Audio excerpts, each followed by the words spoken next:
Assalamualaikum Bu. Jadi maksud saya kesini itu mau meminta penjelasan atau ilmu atau saran dari Ibu terkait kesulitan saya dalam mengajar fisika itu Bu. Jadi saya itu merasakan ketika mengajar fisika itu susah sekali. Mulai dari motivasi siswa nggak ada, maksudnya motivasi siswa tidak ada tuh ketika saya udah di kelas, mereka masih ada di luar, dan banyak hal sekali ketika saya menjelaskan mereka mengantuk dan sebagainya. Kalau dari pandangan Ibu sebagai kepala sekolah nih, yang salah tuh masalahnya tuh ada di mana? Ada di sayanya, cara mengajar sayanya, atau dari lingkungannya, atau dari muridnya itu sendiri? Oke, terkait kesulitan dalam pembelajaran fisika di dalam kelas.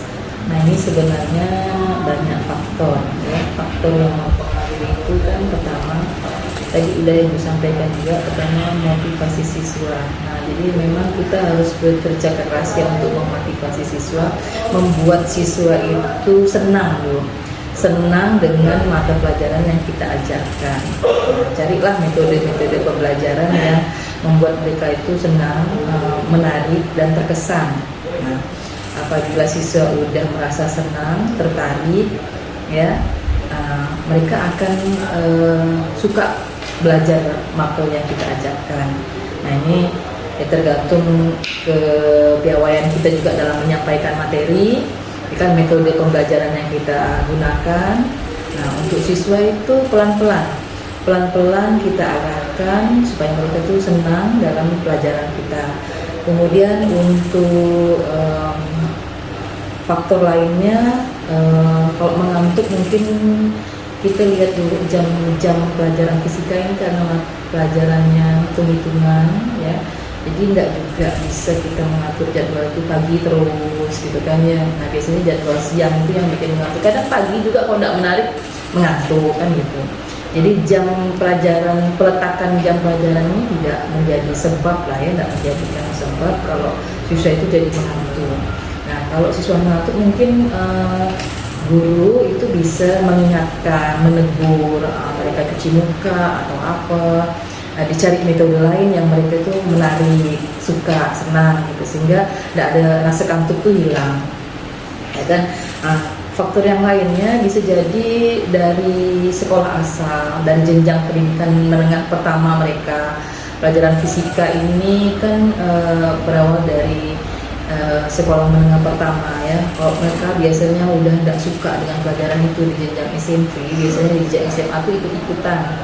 Nah, tapi kalau di jenjang SMA-nya, kita selaku guru ini bisa mensiasati, bisa memodifikasi model pembelajaran, tidak monoton. Nah, hal-hal yang tidak kita inginkan dalam proses pembelajaran itu bisa kita kesampingkan. Nah, jadi input dari siswa di sekolah kita kan juga nilainya rendah ya, nilainya rendah. Kalau kita analisa mungkin mereka mendaftar itu karena memang mereka terletak di wilayah kita, tempat tinggalnya di sini. Ya kan, bukan dari sekolah luar yang punya nilai prestasi akademiknya tinggi, kan? Tetapi adalah siswa yang memang berasal dari daerah kita sendiri, tempat tinggalnya dekat di wilayah sekolah kita. Nah, bisa jadi di sekolah menengah pertamanya mereka memang output dari SMP-nya tuh rendah, sehingga masuk ke sekolah kita itu ya seperti itu, dan perlu proses yang panjang untuk meningkatkan hasil belajar siswa ya, dari jenjang kelas 10 ke kelas 11, ke 11 ke kelas 12. Nah, jadi mungkin itu ya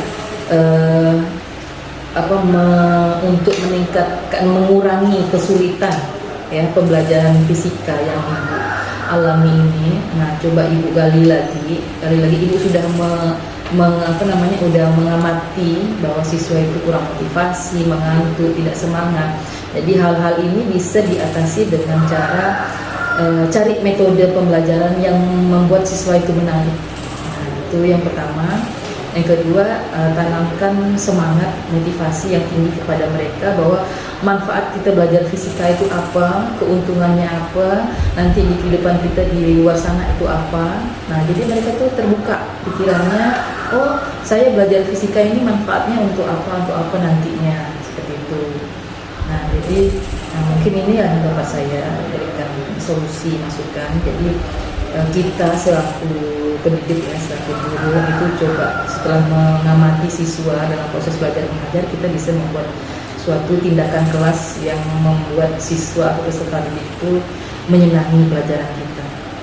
Terus kitanya juga harus menunjukkan kedisiplinan dalam mengajar, misalnya disiplin waktu, kemudian kita berpenampilan menarik, kok gurunya cantik, bersih, wangi, gitu kan ya.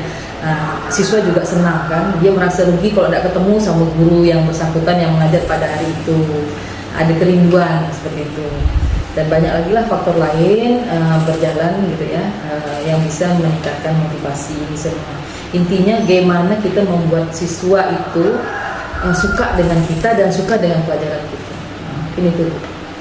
Terus ada nggak Bu pesan atau pesan untuk guru-guru itu Nusantara yang sedang kesulitan dalam membelajarkan materi pelajaran fisika khususnya?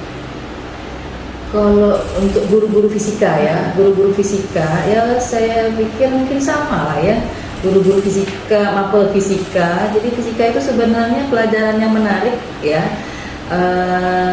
Dalam kehidupan sehari-hari kita bisa mengaplikasikannya, ya kan? Misalnya mengukur jarak, gitu kan? Kita tinggal di daerah A, gitu kan? Nah, kita akan ke sekolah dalam waktu jaraknya sekian kilometer dan kita harus sampai tepat waktu, kan itu ukurannya kan?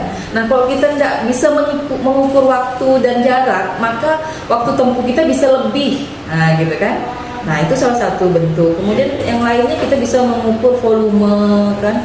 Volume misalnya kita beli bak air, daya tampung air itu sekian. Nah, kalau misalnya kita masukkan air melebihi itu kan artinya daya tampungnya melebihi, tidak sesuai dengan daya tampung.